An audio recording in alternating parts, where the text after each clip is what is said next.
کرناٹک کے ریاستی کابینٹ میں اہم محکموں سے محرومی کے بعد ریاستی وزیر ضمیر احمد خان کے رویے نے سیاسی حلقوں میں ایک نئی بحث چھیڑ دی ہے۔ وجے نگر ضلع کے انچارج وزیر کی حیثیت سے یوم آزادی کے موقع پر قومی پرچم لہرانے کی ذمہ داری سے ان کی معذرت نے نہ صرف ان کے سیاسی طرز عمل پر سوالات کھڑے کیے ہیں بلکہ یہ تاثر بھی مضبوط کیا کہ وقف، حج اور اقلیتی بہبودی جیسے اہم محکموں کے ہاتھ سے نکلنے کے بعد وہ شدید ناراض ہیں۔ یوم آزادی گزر چکا ہے لیکن ضمیر احمد خان کا پرچم کشائی سے معذرت کرنے کا فیصلہ اب بھی زیر بحث ہے۔ انہوں نے اپنی عدم شرکت کی یہ دلیل پیش کی تھی کہ وہ GBA انتخابات کی تیاریوں میں مصروف تھے۔ یہ دلیل بظاہر انتظامی مصروفیت کا حوالہ دیتی ہے لیکن ایک ریاستی وزیر اور ضلع انچارج وزیر کی حیثیت سے یہ عذر سنجیدہ سوالات کو جنم دیتا ہے۔ یوم آزادی کے موقع پر قومی پرچم لہرانا کسی وزیر کے لیے محض ایک سرکاری ذمہ داری نہیں بلکہ ایک اعزاز، قومی فریضہ اور عوامی نمائندگی کا مظہر ہوتا ہے۔ ملک کا عام شہری بھی اس موقع پر قومی پرچم لہرانے یا قومی پرچم کو سلام پیش کرنے کو باعث فخر سمجھتا ہے۔ ایسے میں ایک ریاستی وزیر کی جانب سے ضلع انچارج وزیر کی حیثیت سے پرچم کشائی سے معذرت کرنا بلا شبہ حیران کن اور افسوسناک تھا۔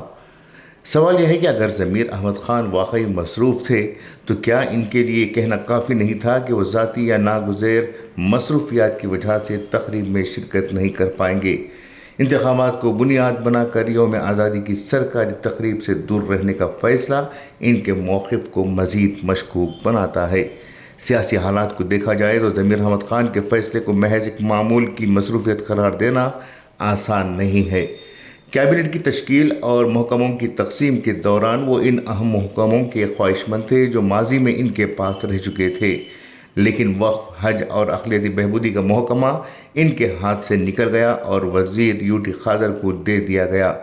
یہی وہ پس منظر ہے جس میں پرچم کشائی سے ان کی معذرت نے ایک تلخ سوال کو جنم دیا ہے۔ کیا اہم محکمے نہ ملنے کی ناراضگی اب سرکاری ذمہ داریوں کے بائیکاٹ تک پہنچ گئی تھی؟ ضمیر احمد خان خود کو مسلم برادری کے ایک اہم سیاسی رہنما کے طور پر پیش کرتے رہے ہیں۔ ایسے میں ان سے زیادہ حساسیت، ذمہ داری اور قومی تقریبات میں جوش و خروش کی توقع کی جاتی ہے۔ مسلمانوں کے قومی دھارے سے تعلق، ملک سے محبت اور قومی پرچم سے وابستگی کے بارے میں کسی کو بھی غلط فہمی کرنے کا موقع نہیں ملنا چاہیے۔ اسی لیے ان کا فیصلہ خاص طور پر افسوسناک قرار دیا جا سکتا ہے۔ قومی پرچم کسی سیاسی جماعت، گروہ یا حکومت کی ملکیت نہیں بلکہ پورے ملک کی عزت اور وقار کی علامت ہے۔ اس کی پرچم کشائی سے ایک وزیر کا دور رہنا، خواہ اس کی وجہ کچھ بھی ہو، عوام کے درمیان غلط پیغام ضرور پیدا کرتا ہے۔ GBA انتخابات اہم ہو سکتے ہیں، سیاسی سرگرمیاں بھی اپنی جگہ اہم ہیں، لیکن کیا یوم آزادی کی ایک سرکاری تقریب میں شرکت کے لیے ایک وزیر کے پاس وقت نہیں تھا؟ یہ سوال اب بھی جواب طلب ہے۔ اگر واقعی انتخابی سرگرمیاں اتنی ہی اہم ہیں تو کیا ایک قومی دن کی تقریب کے لیے چند گھنٹے نکالنا بھی ممکن نہیں تھا؟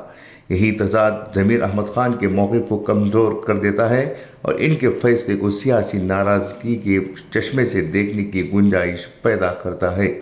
ایک اہم وزیر کی جانب سے ایسی ذمہ داری سے معذرت کرنا کم از کم سیاسی طور پر ایک انتہائی غیر محتاط اور قابل افسوس قدم ضرور قرار دیا جائے گا۔ بیورو رپورٹ، انقلاب نیوز، بنگلورو۔